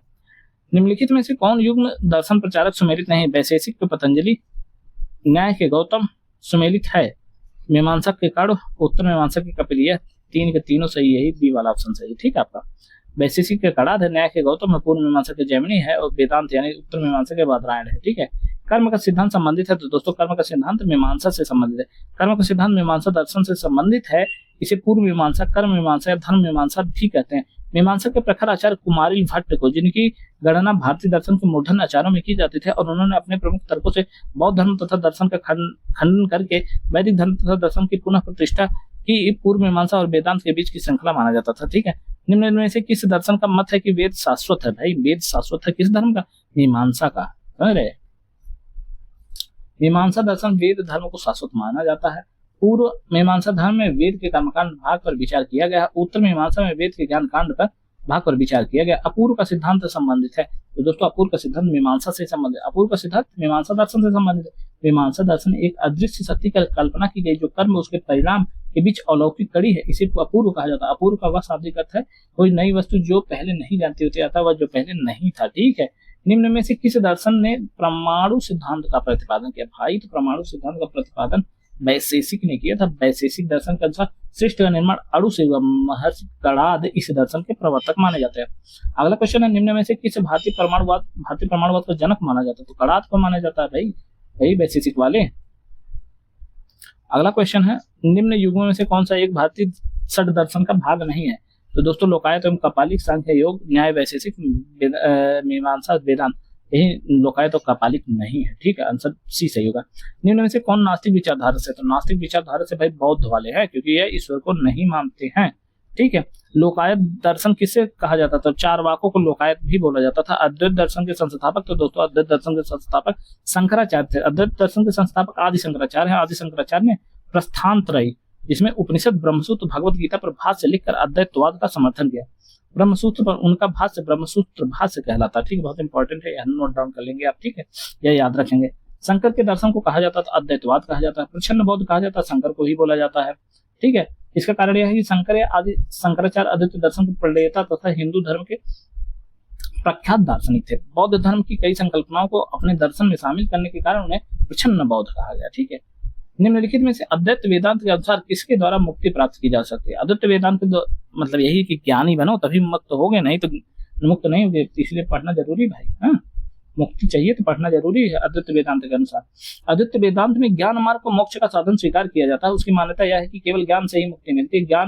ज्ञानादेव मुक्ति इनका प्रमुख तथ्य है, ठीक है। ज्ञान के अभाव में मुक्ति संभव नहीं है। उल्लेखनीय है कि अद्वैत वेदांत में सभी लोग ज्ञान मार्ग के अधिकारी नहीं है। ज्ञान मार्ग का अधिकारी केवल वही है जो साधन चतुष्ट नित्य वस्तु विवेक, यह मूत्रार्थ भोग विराग, समदमादि साधनम संपतः एवं मोक्षतः से युक्त है। पता नहीं क्या भाई इसका अर्थ, मुझे भी नहीं पता है संस्कृत का, ठीक, से युक्त है। जबकि विशिष्ट अद्वैत दर्शन में भक्ति मार्ग को मोक्ष का साधन माना जाता है, ठीक है। अगला क्वेश्चन है, विशिष्ट अद्वैत सिद्धांत के संस्थापक है विशिष्ट अद्वैत सिद्धांत के, तो रामानुजाचार्य है। ए ऑप्शन आपका सही है, ठीक है। भक्ति आंदोलन के प्रमुख संतों में रामानुजाचार्य का स्थान महत्वपूर्ण है। ये सगुण ईश्वर में विश्वास करते थे, भक्ति को मोक्ष प्राप्ति का साधन मानते थे। इन्होंने विशिष्ट अद्वैत सिद्धांत का प्रतिपादन किया था।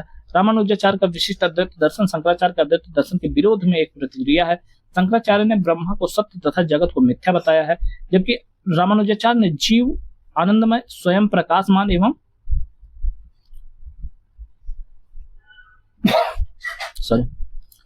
आनंदमय एवं स्वयं प्रकाशमान तथा वैशिष्ट्यपूर्ण और जगत मिथ्या न होकर सत्य सृष्टि है, यह बताया। ठीक है, मनुष्य भक्ति के द्वारा ईश्वर में तल्लीन हो सकता है। ठीक है, तो आपको याद रखना है। निम्नलिखित में से किसका सिद्धांत वेदांत दर्शन के साथ नहीं है? तो दोस्तों इसमें वेदांत दर्शन के साथ अभिनव गुप्त के साथ रही, जबकि अभिनव गुप्त तो यार वो शायद नाटक वाटक कोई नृत्य वगैरह से संबंधित है। ठीक है, अगला क्वेश्चन है सूची को मिलान करना। एक सूची में संवत्सर दिया है, एक सूची में किस समय से गणना की गई। ठीक है, विक्रम संवत, शक संवत, गुप्त संवत, कली संवत। तो अगर देखा जाए तो शक संवत 1320, ये भी गलत है। 320, ये भी गलत है। 319 होना चाहिए। ठीक है, और गुप्त संवत। ठीक है, शक संवत कितने है? तो दोस्तों शक संवत होना चाहिए आपका 58 BC में। ठीक है, कली संवत की बात करी जाए तो कली संवत की बात है 3102 ईसा पूर्व। ठीक है, और विक्रम संवत की बात हो गई तो विक्रम संवत आपका हो गया 58 BC और शक संवत 78 BC। ठीक है, इस तरीके से आपका डी आंसर सही है। ठीक है, अगला क्वेश्चन है निम्नलिखित कथनों पर विचार कीजिए तथा नीचे दिए गए कूट से सही उत्तर चुनिए। पहला कथन है विक्रम संवत 58 BC से आरंभ हुआ। ठीक है, शक संवत 78 BC से आरंभ हुआ, AD से आरंभ हुआ। गुप्त संवत 319 AD से आरंभ हुआ। भारत में मुसलमान शासक का युग 1192 ईस्वी से शुरू हुआ। चार के चारों सही हैं भाई, चार के चारों ऑप्शन सही हैं। डी ऑप्शन आपका सही हो जाएगा। ठीक है, गधैया था तो भैया गधैया सिक्का था, समझ रहे? गधैया इंपॉर्टेंट है। गधैया रजत प्रकार का सिक्का था। इस सिक्कों को ससानियन सिक्कों के अनुकरणों पर चलाया गया था। पूर्व मध्यकाल के दौरान 8वीं 9वीं शताब्दी से लेकर 11वीं शताब्दी के मध्य सिक्के मुख्य रूप से पश्चिमी भारत में प्रचलित थे। ठीक है, पुलकेशिन फर्स्ट का बादामी शिलालेख शक वर्ष 465 का दिनांकित है। यदि इसे विक्रम संवत से दिनांकित करना हो तो वर्ष क्या होगा? तो दोस्तों भाई सबसे पहले तो आप क्या कीजिए, 465 में 58 जोड़ दीजिए, फिर उसमें से क्या कीजिए, उसमें भी 78 जोड़ दीजिए, तो सीधे आपका विक्रम संवत वाला निकल आएगा। तो 465 में 58 जोड़ेंगे तो कितना हो जाएगा? लगभग 465 और 465 58 प्लस 78 तो आपका 601 निकल कर आएगा। ऑप्शन ए सही है। ठीक है आपका। अगला क्वेश्चन है मालव संवत इस नाम से भी जाना जाता है। तो मालव संवत को क्या कहते हैं? मालव संवत को कृत संवत कहते हैं, जो कि 2102 शायद माना गया है उसका। ठीक है, अगला क्वेश्चन है एक चालुक अभिलेख की तिथि अंकन में शक संवत का वर्ष 556 दिया गया, इसका तुल्य वर्ष है। तो दोस्तों सीधा है कि 556 में 78 अगर जोड़ दोगे तो जो वर्तमान चल रहा ईयर वह पता चल जाएगा। तो 556 में 78 जोड़ो तो कितना पहुंच जाएगा? लगभग पहुंच जाएगा 434 के आसपास। ऑप्शन डी सही है आपका। ठीक है, अगला क्वेश्चन है पुराणों के अनुसार चंद्रवंशी शासकों का मूल स्थान है। तो दोस्तों चंद्रवंशी शासकों का मूल स्थान प्रतिष्ठानपुर है, जो कि इलाहाबाद में है, यानी प्रयागराज में झांसी वाले क्षेत्र में है। ठीक है, पुराणों के अनुसार चंद्रवंश या सोमवंश क्षत्रिय वंश के मूल वंशों में से एक था। चंद्रवंशी शासकों का मूल स्थान त्रेता युग में प्रयाग था, परंतु प्रलय के पश्चात द्वापर युग में चंद्रवंशी शासन ने प्रतिष्ठानपुर वर्तमान झूसी प्रयागराज में राजधानी की स्थापना की थी उस टाइम पे। ठीक है, मौखरी शासकों की राजधानी थी। तो दोस्तों मौखरी शासक तो कन्नौज के थे, ये गुप्तों के सामंत थे पहले। ठीक है, वे मोतक गया के निवासी थे मौखरी। फिर मौखरी वंश के शासकों ने अपनी राजधानी कन्नौज बनाई। इस वंश का प्रमुख शासक हरि वर्मा, आदित्य वर्मा, ईशान वर्मा, सर्व वर्मा, ग्रह वर्मा थी। ठीक है, और ग्रह वर्मा ही था जिससे हर्षवर्धन की बहन का विवाह हुआ था, और उसे मार दिया था कौन? वो बंगाल वाले ने मार दिया था, तभी तो हर्षवर्धन ने कन्नौज को भी अपने कब्जे में लेकर शासन किया था। अगला क्वेश्चन है गुप्त वंश के पतन से लेकर आरंभिक 7वीं शताब्दी से हर्षवर्धन के उत्थान तक उत्तर भारत में निम्नलिखित में से किस राज्यों का शासन था? तो भाई मगध के गुप्त, मालवा के परमार, थानेसर के पुष्यभूति, गन्नौज के मौखरी, देवगिरी के यादव, वल्लभी के मैत्रक। तो दोस्तों से इसमें एक बता दें कि देवगिरी के यादव तो बहुत बाद के हैं। ठीक है, उस टाइम के नहीं है।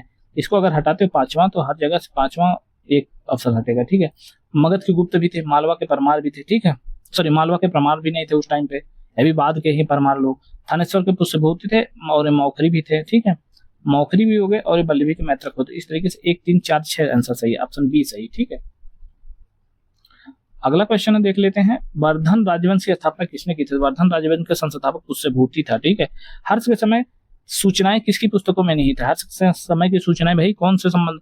कल्हड़ के समय से। और कल्हड़ दोस्तों कश्मीर का शासक था, उसके दरबार में रहता था, और ये लगभग 11वीं शताब्दी की बात है, जबकि हर्ष वाला कहानी जो है वो 7वीं शताब्दी की बात है। लेकिन इसने 11वीं शताब्दी तक लगभग एक सीक्वेंस में सारे राजाओं को लिख रखा है भारत के, ठीक है। हर्षचरित नामक पुस्तक किसने लिखी? तो हर्षचरित नामक पुस्तक बाणभट्ट ने लिखी, जो कि हर्षवर्धन के दरबार का कवि था, ठीक है। हर्ष के साम्राज्य की राजधानी थी, तो हर्ष के साम्राज्य की राजधानी दोस्तों कन्नौज थी, ठीक है।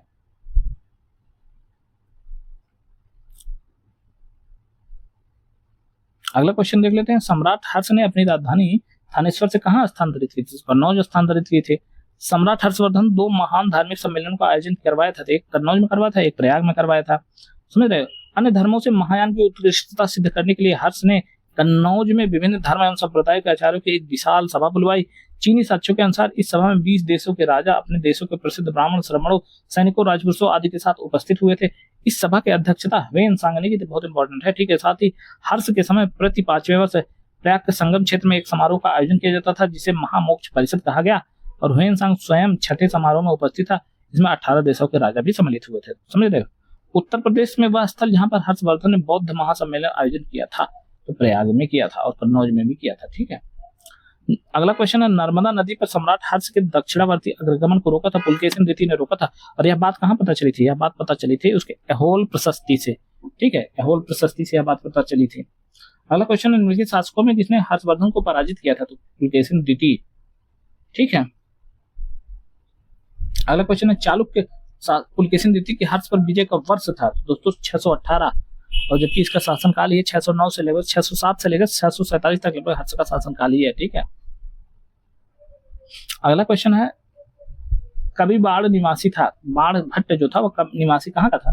तो भैया इसमें से कोई नहीं, मतलब वो कहाँ का था? बाणभट्ट बिहार के सोन नदी के किनारे स्थित प्रीतिकूटा नामक गांव का था, ठीक है, प्रीतिकूटा नामक गांव का था, वहां का था। अगला क्वेश्चन है, ह्वेन-सांग किसके शासनकाल में भारत आया? तो भाई इसने हर्ष के समय में आया था, ठीक। और इसका ग्रंथ जो लिखा वह CUP था, और 629 में लगभग उसने भारत में प्रस्थान किया था, ठीक है।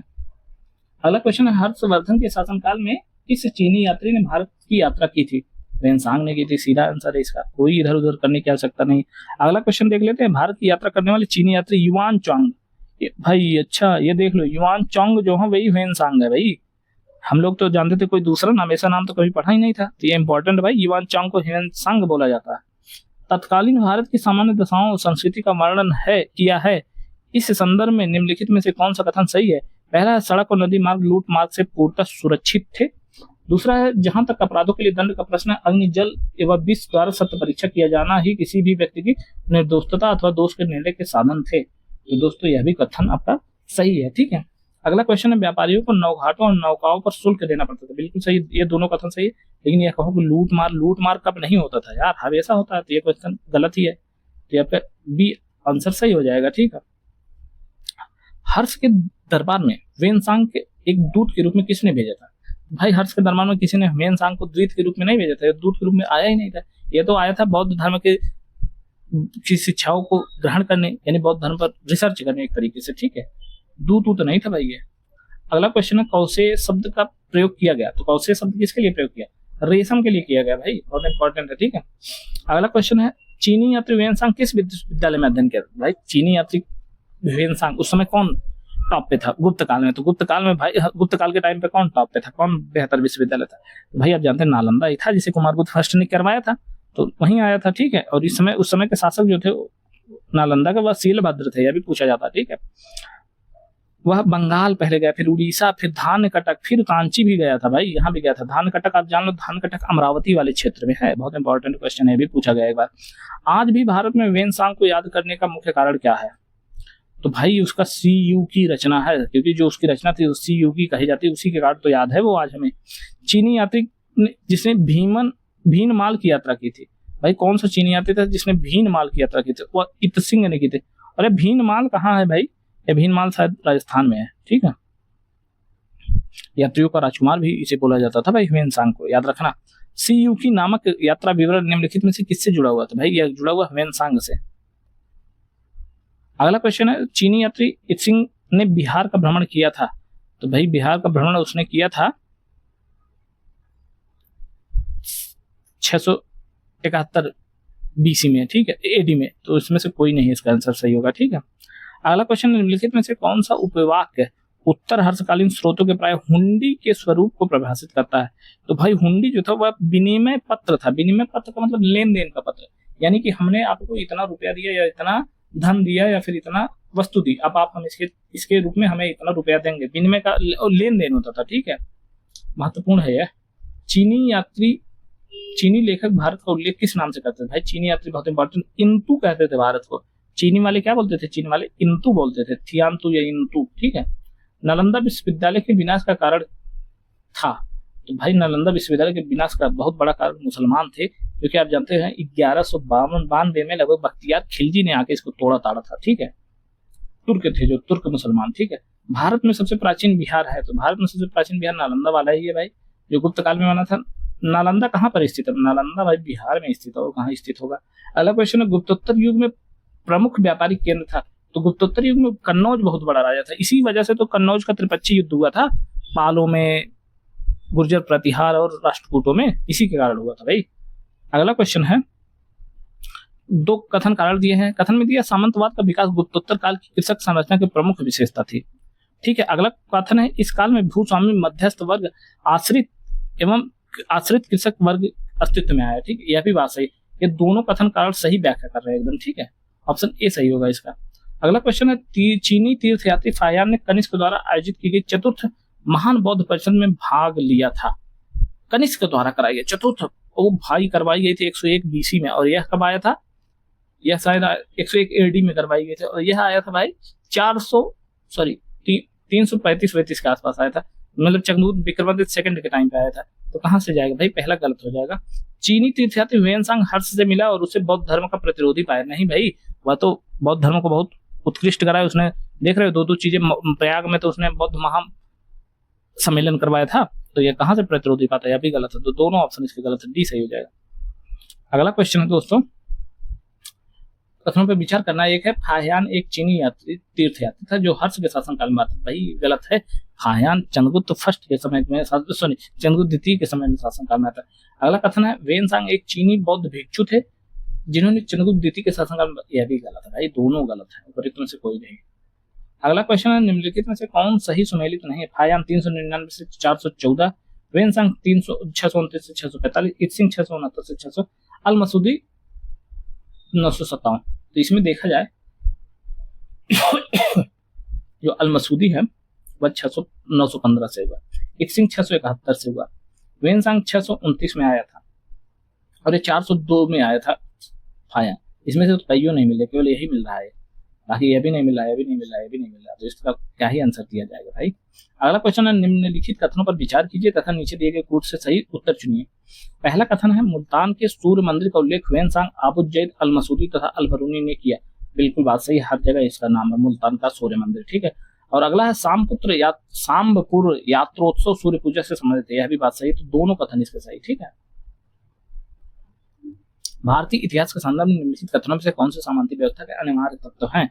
अगला क्वेश्चन है, अत्यंत सशक्त केंद्रीय राजनीतिक सत्ता और अत्यंत दुर्बल प्रांतीय स्थानीय सत्ता। यह बात गलत है भाई, केंद्रीय राजनीतिक सत्ता तो थी नहीं, विकेंद्रीकृत सत्ता थी वहां पे उस टाइम पे, ठीक है। भूमि के नियंत्रण तथा स्वामित्व पर आधारित प्रशासनिक संरचना का उदय, बिल्कुल सही है। इसी से तो भाई एक सामंती व्यवस्था का उदय हुआ था भारत में। सामंत तथा उसके अधिपति के बीच स्वामी दास का संबंध बनना, यह भी बात सही है, दोनों कथन सही है, तो अर्थात 2 और 3 सही होगा इसका, ठीक है। इसमें क्या कहा गया तो थोड़ा सा व्याख्यायित रूप को पढ़िए। सामंत शब्द का उल्लेख कौटिल्य के अर्थशास्त्र में स्वतंत्र पड़ोसी के अर्थ में किया गया। सर्वप्रथम अश्वघोष ने बुद्ध चरित्र में इस शब्द का प्रयोग जागीरदार के लिए किया है। सामंती व्यवस्था का अंकुरण शक कुषाण काल में हुआ तथा राजपूत काल तक आते आते यह समाज में पूर्णतः प्रतिष्ठित हो गया। भारत में सामंती व्यवस्था कुषाणों से लेकर राजपूत काल, सल्तनत काल तथा मुगल काल तक प्रशासनिक व्यवस्था का अभिन्न अंग बनी रही। इस व्यवस्था के चरमोत्कर्ष काल में भारत के राजनैतिक, सामाजिक, आर्थिक और धार्मिक जीवन पर गहरा प्रभाव पड़ा। सामंतों के प्रशासन पर बढ़ते प्रभाव के कारण केंद्रीय सत्ता अत्यंत निर्बल हो गई। अपनी शक्ति के लिए सम्राट पूर्णतः सामंतों पर आश्रित रहने लगे। सामंतवाद के विकास के सामाजिक आर्थिक कारण शक कुषाण युग में स्पष्ट होने लगे। इस समय ग्रामों में ग्रामपतियों का एक संपन्न वर्ग उठ खड़ा हुआ है, जिसकी अधीनता में निर्धन किसान वर्गों का वर्ग था।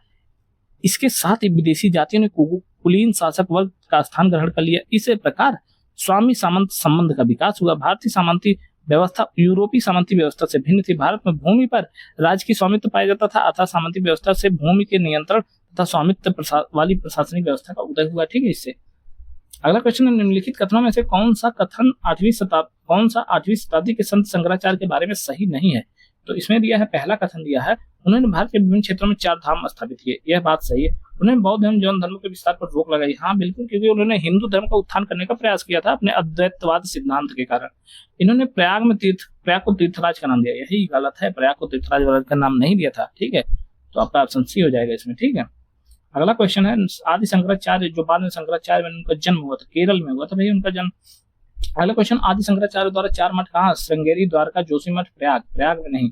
द्वारका, जोशीमठ, प्रयाग, कांची, प्रयाग में नहीं। जोशीमठ, द्वारका, पुरी, श्रृंगेरी, यही ऑप्शन सही है, सी सही है। ठीक है, अगला क्वेश्चन है, निम्नलिखित में से कौन सा 4 धाम में सम्मिलित नहीं है? पुरी, द्वारका, मानसरोवर, रामेश्वर। तो भाई मानसरोवर नहीं सम्मिलित, ऑप्शन डी सी आपका सही है। ठीक है, अगला क्वेश्चन है, निम्नलिखित जोड़ों में से कौन सा जोड़ा सुमेलित नहीं है? रवि कीर्ति, पुलकेशन तिथि, बिल्कुल सही। इसी तो ने ही तो एहोल प्रशस्ति लिखा था रवि कीर्ति ने, और इसी ने ही तो बताया था कि नर्मदा के तट पर पुलकेशन तिथि ने हर्ष को हराया था। ठीक है, भवभूति, कन्नौज के शासक यशोधर्मन। ठीक है, अगला क्वेश्चन देख लेते हैं।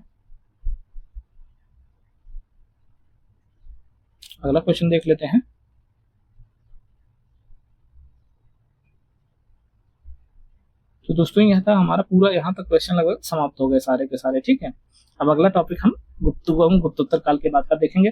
और दोस्तों अगर आपकी क्लास अच्छी लगे आपको यह क्लास, तो आप इसे लाइक शेयर सब्सक्राइब भी करें, और आपका कोई सुझाव हो तो उसे कमेंट बॉक्स में हमारे जो नंबर दिए गए हैं उस पर आप कमेंट भी करें। धन्यवाद दोस्तों।